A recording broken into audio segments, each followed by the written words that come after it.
Kalong kejingkimen berkejing sakan mau ya ke Good Shepherd Parish Lad-Rymbai ha ke arpo terik boyoyong arjar arposan kelapli perdai ya ke Silver Jubilee ha ke ba Shri Kermen Shila local MLA ibadai kongsan jong kani kasngi bad bepli ya mau sa jingken mau jong ke Silver Jubilee bad kejing don isambot kongsan Shri Wailat Shengshai ibadai i local MDC Hakani kasngi ya umau sa jingkan mau jong ka Silver Jubilee lakarku da Most Reverend Ferdinand Khar Didi Bishop jong ka Juwai Diocese bat ka jingdon lang emission progretor jong ka Juwai Diocese ifada Grayson Roy lalu i Parish Priest ifada Vicar Orlando Khar i Assistant Parish Priest ifada Baiming Pale bat kiwei ki paralang do April 2025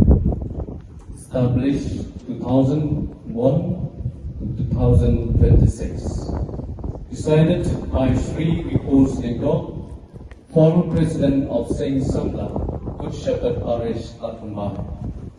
Inaugurated by Sri Kermen Shila, Minister in charge, Revenue, Excise, to the Government of Meghalaya, Shillong, and blessed by Most Reverend Ferdinand Khar, Didi Bishop of Juwai Diocese. In the presence of Reverend Father Vicar Orlando Khar, Parish Priest, Reverend Father Baiming Pale, Assistant Parish Priest, Sisters and all the faithful of the parish. Motto, I am the Good Shepherd. John 10:14. We are lay. Siapa ini pasti. Hari ini kepor dengan sengwi kecing penher, kedak kecing kau likanai, cakap perthai, kerpat ia bishop, wa chief guest, wa parish priest yang bahagi besok cua, lagu lakai open hair.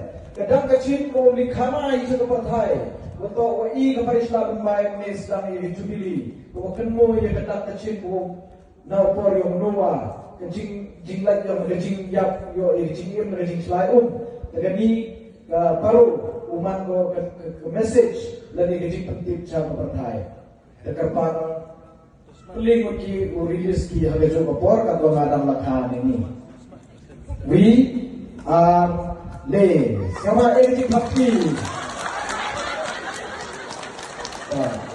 kencing cibur